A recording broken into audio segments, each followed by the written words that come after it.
Good morning, students. Welcome back. Students, last time we did refractive index, and in this lecture we are doing the numericals based on refractive index. So let's start with the numerical number 1. The refractive index of glass is 1.5 and that of water is 1.3. If the speed of light in water is 2.25 into 10 to the power 8 meter per second, what is the speed of light in glass? First of all, I will write down all the formulas for the refractive index. ठीक है? Refractive index, सबसे पहले तो आप ये देखिए कि यहाँ पर क्या लिखा है, refractive index of glass.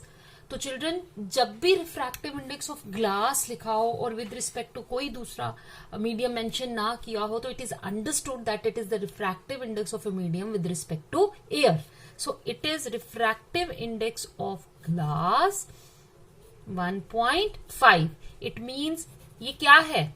It is an absolute refractive index. मैंने आपको बताया था एब्सोल्यूट रिफ्रैक्टिव इंडेक्स क्या होता है विद रिस्पेक्ट टू एयर. जब यहां पर दूसरा मीडियम मेंशन ना किया हो तो ये अंडरस्टूड होता है कि दूसरा मीडियम एयर है. ठीक है. And refractive index of water, similarly refractive index of water भी दे रखा है. ठीक है. That is also absolute refractive index with respect to air. अब आपको निकालना क्या है? Speed of light in glass. ठीक है. तो सबसे पहले आप रिफ्रैक्टिव इंडेक्स का फॉर्मूला लिखिए. रिफ्रैक्टिव इंडेक्स ऑफ मीडियम का फॉर्मूला क्या होता है? ये आता था velocity of light in air upon velocity of light in medium. ये आया हमारा जो हमने फॉर्मूला किया है. This is the formula which is used for absolute refractive index.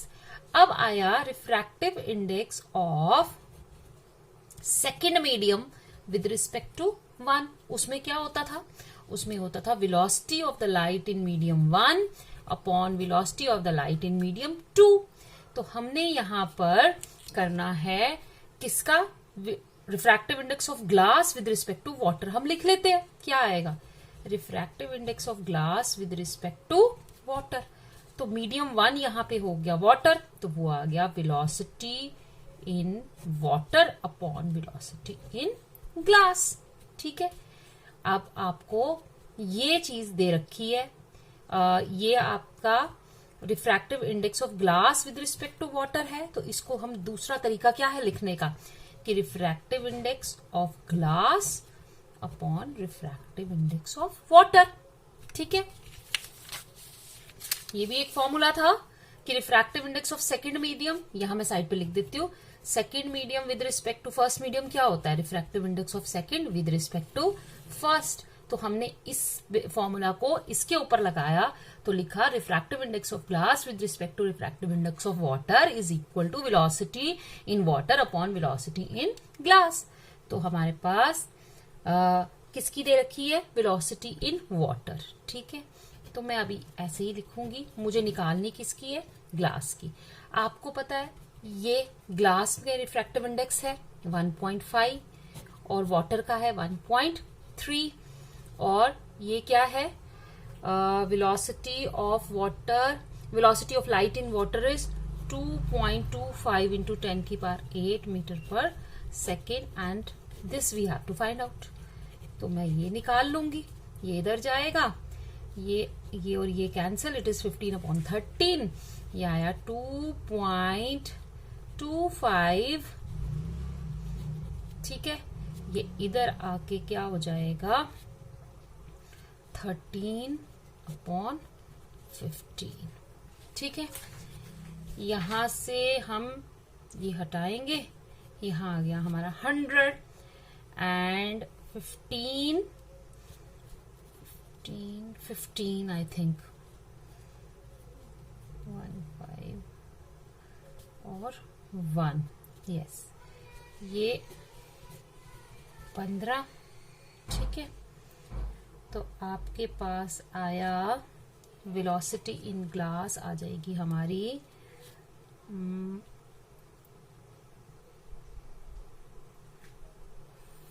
15/100 into 13, 15 का 15 से 1.5, और हम इसको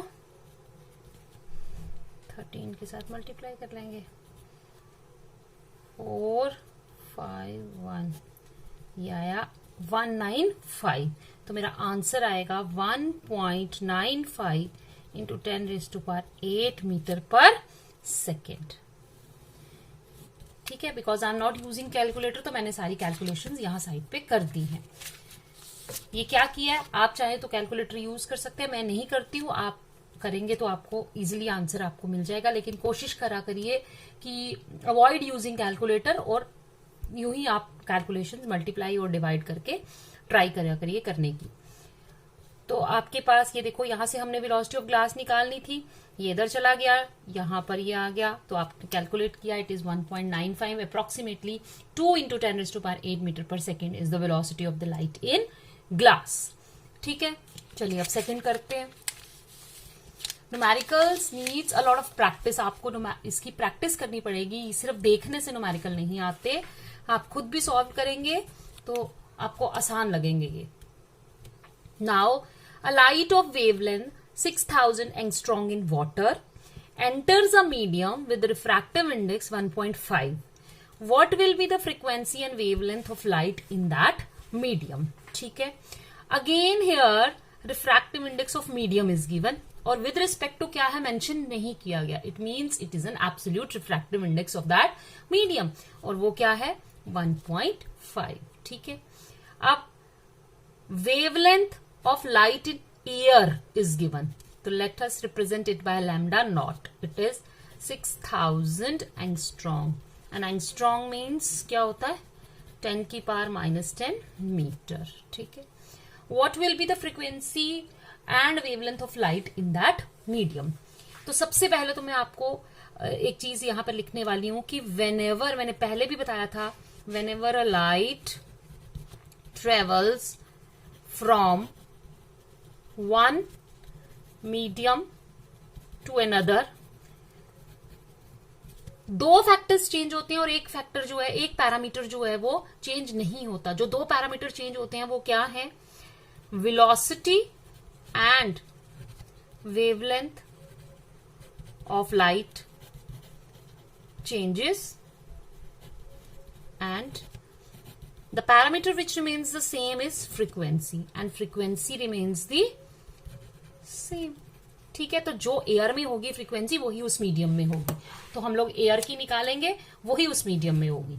तो सबसे पहले आ जाइए, हमने क्या निकालना है, फ्रीक्वेंसी निकाल लेते हैं। ठीक है, फ्रीक्वेंसी के लिए हमारे पास velocity of light in wavelength of light दिया हुआ है, रिफ्रैक्टिव इंडेक्स दिया है। फ्रीक्वेंसी के लिए सबसे पहले मुझे क्या निकालनी है, wavelength of light in that medium. ठीक है, तो सबसे पहले मैं फ्रीक्वेंसी ही निकालूंगी यहां पे। क्यों? क्योंकि फ्रीक्वेंसी निकालने के लिए हमें क्या चाहिए, आपको पता है वेलोसिटी का फॉर्मूला क्या होता है, v is equal to frequency into wavelength. ठीक है, तो हम लोग अगर frequency of light in air निकालेंगे, उसके लिए मुझे क्या चाहिए, velocity of light in air और wavelength of light in air. ठीक है, तो अगर मैं इसी को लिखूं कि c is equal to F not lambda not, where F not को लिखने की जरूरत नहीं क्योंकि एफ ही रहेगी, frequency remains the same.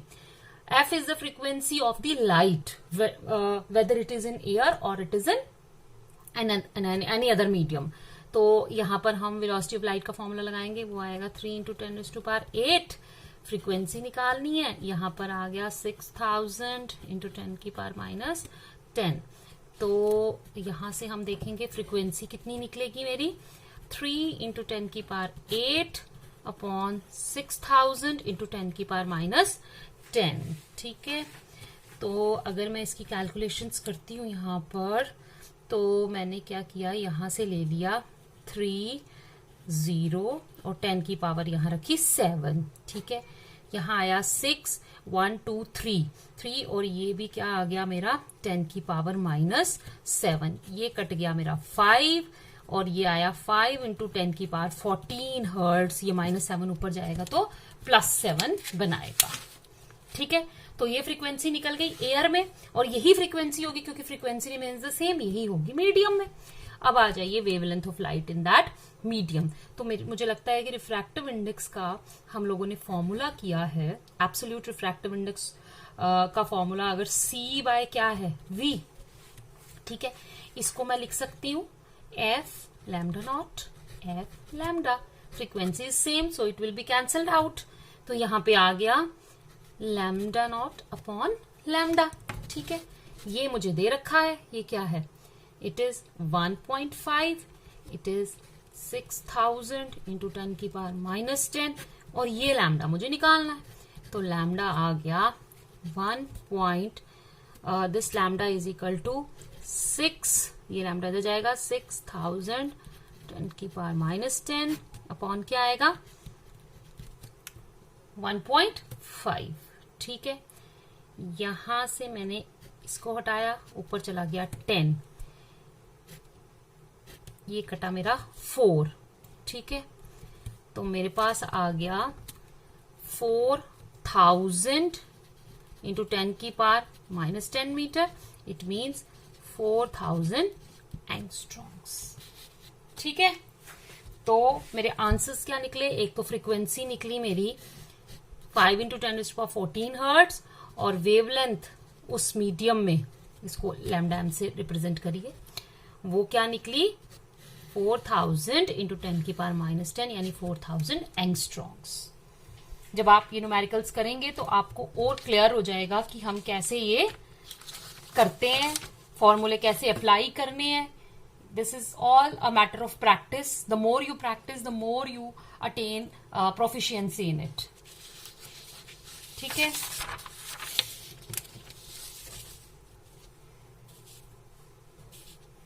Late us come now, ये सेम वैसा ही है,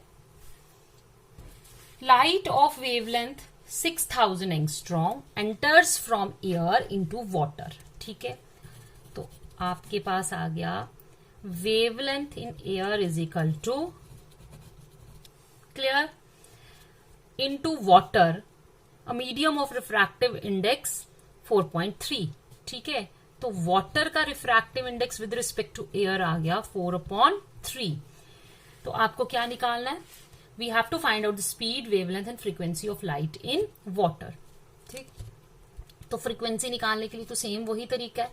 तो सबसे पहले हम निकालेंगे इसके लिए स्पीड, वेवलेंथ और फ्रीक्वेंसी बाद में निकालते हैं। चलो स्पीड निकालते हैं पहले। तो आपके पास आ गया म्यू ऑफ वाटर यानी रिफ्रैक्टिव इंडेक्स ऑफ वाटर, एक फॉर्मूला आ गया C/V। ठीक है, तो V किसके बराबर निकल जाएगा, V निकल जाएगा C/ ये 3 इंटू 10 की पावर 8 अपॉन 4/3। तो ये आया 9/4 इंटू 10 की पावर 8। तो आप देखो ये आएगा 2.25 इंटू 10 की पावर 8 मीटर पर सेकेंड। वेलोसिटी निकल गई। ठीक है, उस मीडियम में। अब निकालेंगे हम वेवलेंथ। वेवलेंथ के लिए भी आपके पास है। ठीक, तो यहां से आपका लैम्डा एम, अब जैसे जैसे आप करते जाओगे वैसे वैसे आपको इजी लगता जाएगा। Lambda naught upon this, lambda naught is 6000 10 की पावर -10 और 4/3। तो ये आपके पास आ गया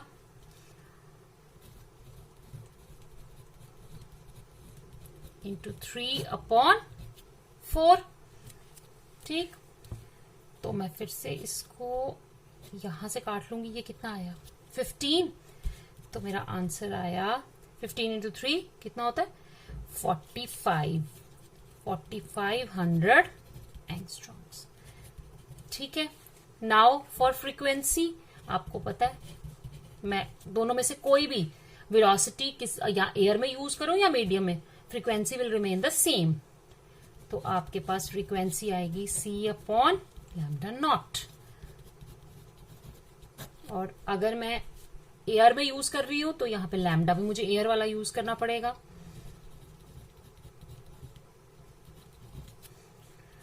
ठीक है, तो मेरे पास आया, मैं फिर वही वाला कॉन्सेप्ट यूज करूंगी इसमें, 30 इंटू 10 की पावर 7 और यहां पर 6 इंटू 10 की power -7। The answer will be same, 5 into 10 की पावर 14 हर्ट्स।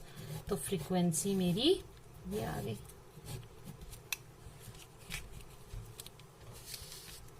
क्लियर? ठीक है, नाउ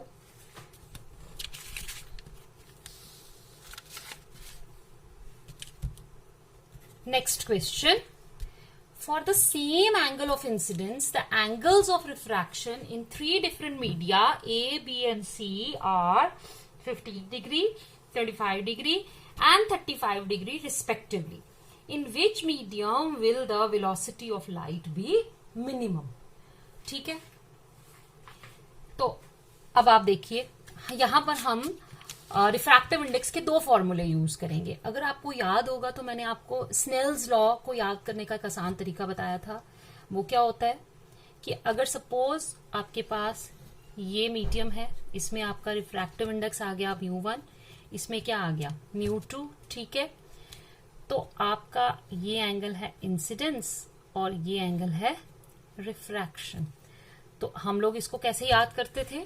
इसको याद करते थे μ1 sine I is equal to μ2 sine R, यानी कि refractive index of second medium with respect to 1 is equal to sine I by sine R। ऐसे लिख सकते हैं ना हम, second medium with respect to 1 is equal to sine I by sine R। ठीक है, यही होता था। तो यहां पर हमारा for the same angle in three different media A, B and C are this, in which medium will the velocity of light be minimum. ठीक है, तो इसमें हम लेंगे कि आपके पास ये तो आपका जनरल आ गया ना स्नेल्स फॉर्मूला, इसको आपने साइड पे रखना है। अब आपके पास आ गया रिफ्रैक्टिव इंडेक्स ऑफ मीडियम का फॉर्मूला। तो रिफ्रैक्टिव इंडेक्स ऑफ मीडियम के लिए हम यूज करेंगे, क्या होता है, sine I by sine R। मैं इसको n से लिखती हूं एंड C अपॉन V। ठीक है, ये भी रिफ्रैक्टिव इंडेक्स के बराबर है, ये sine I by sine R भी रिफ्रैक्टिव इंडेक्स ऑफ मीडियम है और C बाय V भी रिफ्रैक्टिव इंडेक्स ऑफ मीडियम है। यहां पर हमने क्या किया है, इसमें हमने ये एब्सोल्यूट रिफ्रैक्टिव इंडेक्स रखा, इसको मैंने एयर माना है और इसको मैंने माना है मीडियम। ठीक है, तो आपके पास यहां से देखिए for the same angle of incidence, angle of incidence same है, तो मैं सबसे पहले साइन R को लिख लेती हूं इन टर्म्स ऑफ दिस। तो मैं अगर इसको उल्टा लिखूं sine R by sine I तो कोई परेशानी नहीं होगी। ठीक है, इट एम्प्लॉयज साइन R, क्योंकि मुझे R का रिलेशन R के लिए करना है ना, एंगल ऑफ रिफ्रैक्शन क्या दिए हुए हैं, एंगल्स ऑफ रिफ्रैक्शन दिए हुए हैं डिफरेंट। तो sine R is equal to V by C into sine I। इसमें जो वेरिएबल हैं वो क्या है और जो कांस्टेंट है वो क्या है, सबसे पहले हमने वो देखने हैं। C जो है वो तीनों मीडियम के लिए कांस्टेंट है, I जो है वो तीनों मीडियम के लिए कांस्टेंट है। ठीक है, अब जो आपका क्या चीज है, साइन ऑफ R वो तीनों मीडियम के लिए डिफरेंट है। तो यहां से अगर साइन R डिफरेंट है तो जो आपकी वेलोसिटी है वो किसके प्रोपोर्शनल आ गई, simply V is proportional to sine of R। मतलब साइन I कांस्टेंट है, C कांस्टेंट है, तो जो आपकी वेलोसिटी आएगी वो अब किसके प्रोपोर्शनल आएगी, उसका रिलेशन सिर्फ एक ही क्वांटिटी के साथ बन रहा और वो है sine R। The more the angle the more the angle of refraction the more will be the velocity of light. ठीक है, आपको पता है sine is an increasing function, जितना R बड़ा होगा उतनी साइन R की वैल्यू बड़ी होगी। तो आप इनमें से देखिए कि 15, 25 एंड 35 डिग्री में सबसे छोटा एंगल कौन सा, इन्होंने हमें मिनिमम पूछा है, छोटा एंगल कौन सा 15 डिग्री का, तो इसलिए आप ये सबसे कम जो वेवलेंथ है वो किस मीडियम में आएगी जहां पर एंगल ऑफ रिफ्रैक्शन जो है वो 15 डिग्री है, और वो किसके लिए है? ए के लिए। Therefore medium A with angle of refraction 15 degree will have minimum speed of light. Clear हुआ?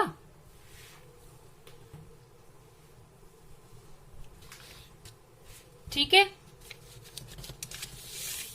Let's come to the next question.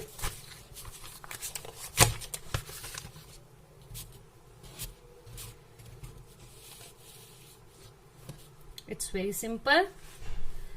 The refractive index of air with respect to glass is 2/3. ठीक है, चलो जी. It is refractive index of air with respect to glass. याद रखिएगा ये क्या है? Air with respect to glass कितना आया? 2/3. एयर का नीचे जिसका रिफ्रैक्टिव इंडेक्स होता है वो यहाँ सेकेंड मीडियम यहाँ आता है, और जिस विद रिस्पेक्ट टू जिससे ले रहे होते हैं वो यहां पर आता है. The refractive index of diamond with respect to air. ठीक है, अब आया refractive index of diamond with respect to air कितना है? 12/5. What is the refractive index of the glass with respect to diamond? What we have to find out?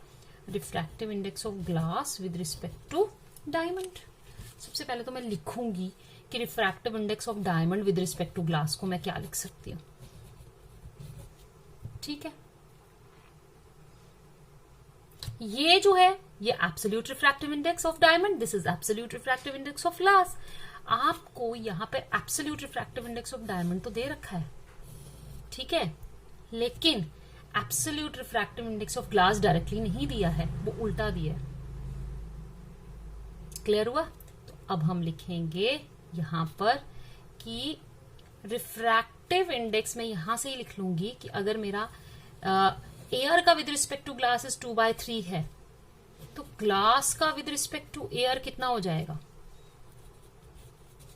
3/2. ठीक है, अब मैं पुट कर दूंगी वैल्यूज. तो आ गया आपका डायमंड के लिए आ गया 12/5 और ग्लास के लिए आ गया 3/2.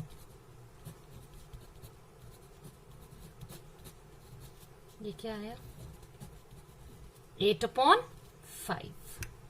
तो glass with respect to diamond, तो ये मेरा निकलेगा 5 से इसको मैं काटूंगी, इट विल बी 1 और 3, 1.6.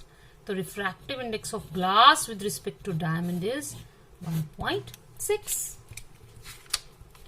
अगर ऐसे क्वेश्चंस आए तो आप आराम से कर सकते हैं. सिर्फ ध्यान रखना है कि क्या दिया है.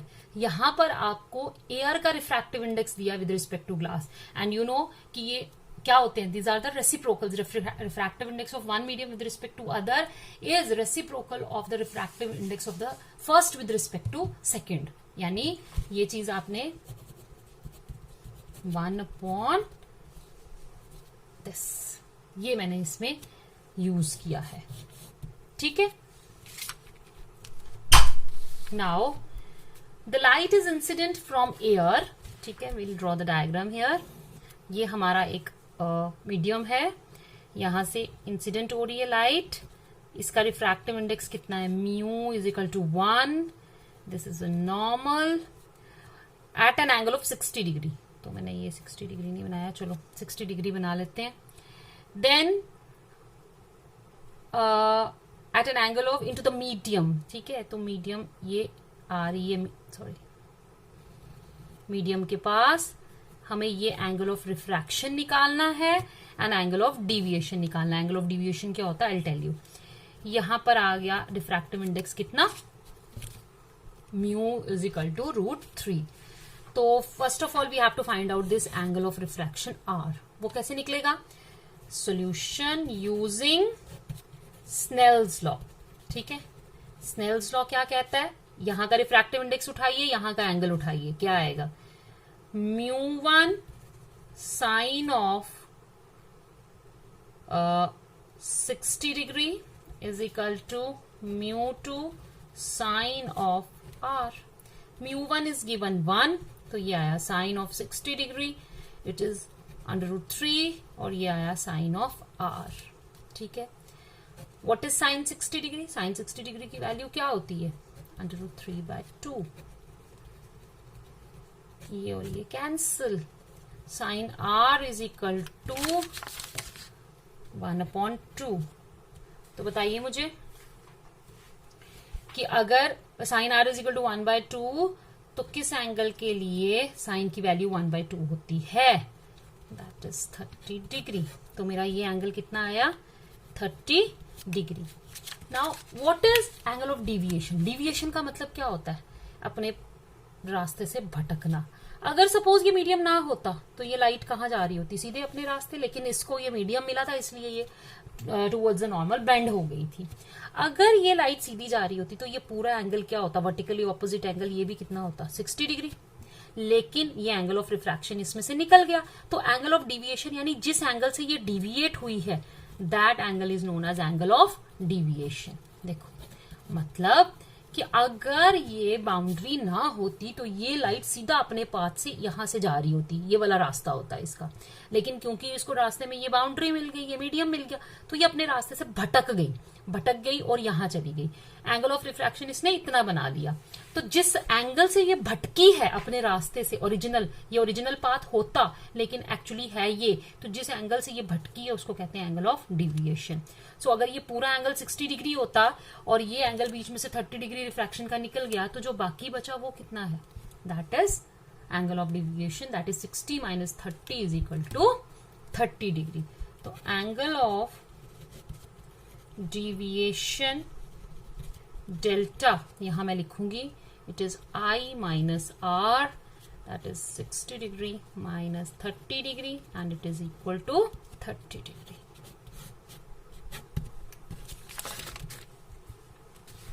Clear? Now let's come to the last question. और ये क्वेश्चन जो अभी आपको मॉडल टेस्ट पेपर इशू हुए हैं, शायद पुनीत सर ने भी डाला था ग्रुप में, उस मॉडल टेस्ट पेपर को मैंने देखा तो उसमें ये क्वेश्चन आया हुआ है. And this question is based on the refractive index. Let us solve this question. हम इस क्वेश्चन को सॉल्व करेंगे. ठीक है. This question is of 3 marks. इसके साथ एक और पार्ट था और वो था state the laws of refraction. ठीक है. They are simple. वो आपने 2 लॉज जो हैं वो लिखने हैं. मैंने सिर्फ न्यूमेरिकल पार्ट ही उसमें से निकाला है to solve with you. Question is a monochromatic light. What do you mean by monochromatic? Monochromatic में यहां पर आपको बता देती हूँ, it is of single wavelength.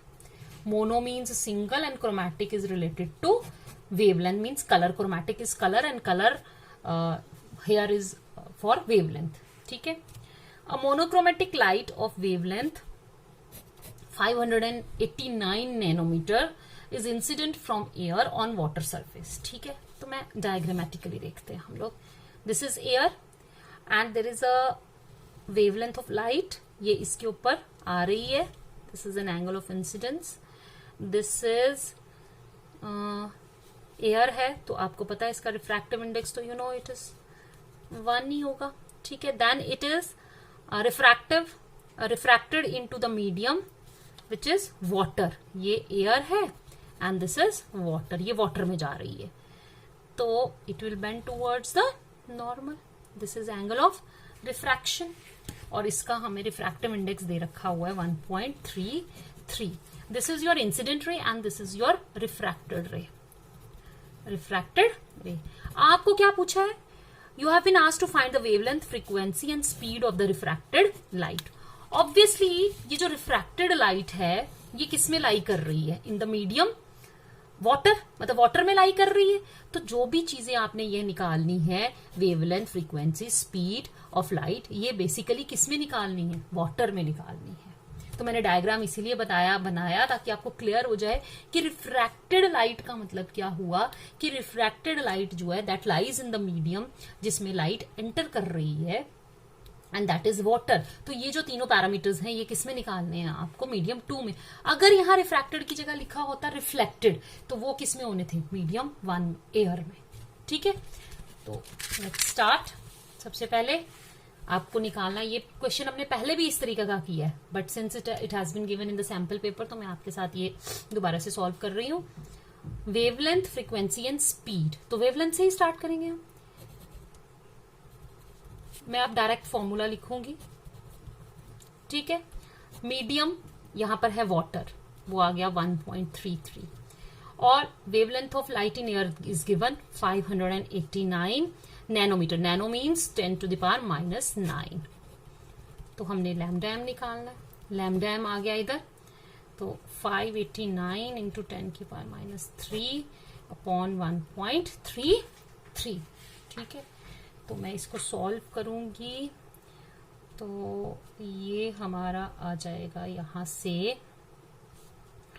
589 into 100 into 10 की पावर -9 अपॉन 133। ठीक है, तो अगर हम इसको सॉल्व करें तो मुझे लगता है ये निकलेगा हमारा 58900। तो इसको पहले सॉल्व करते हैं हम। 589 को 133 से, आई थिंक इट इज, ये 4 से जाएगा, 4 से 12, 13 एंड 532। ठीक है, 532 ये आया 4, ये अगेन या 7 और 5, ये अगेन 4 से जाएगा। तो मैं इसको लिख लूंगी 4.4 इंटू 100 इंटू 10 की पावर -9, और it can be written as 4। पूरा आपको सॉल्व करके दूंगी इसको, ये कट गया, इट इज 440 नैनोमीटर। ठीक है, तो आपकी वेवलेंथ निकल गई है। Now let's come to the speed. Speed के लिए भी हम यही लगाएंगे, C अपॉन V।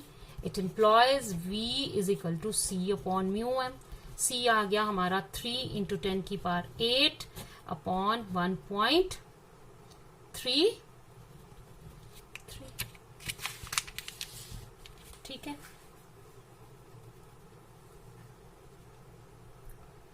तो यहाँ पर हमारे पास आ जाएगा, ऊपर ले जाएंगे हम, आया 300, नीचे आया 133।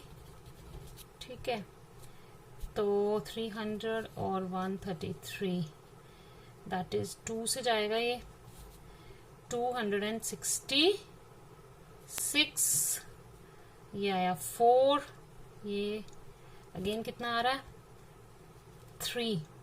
ठीक है, ये फिर 2 से जाएगा।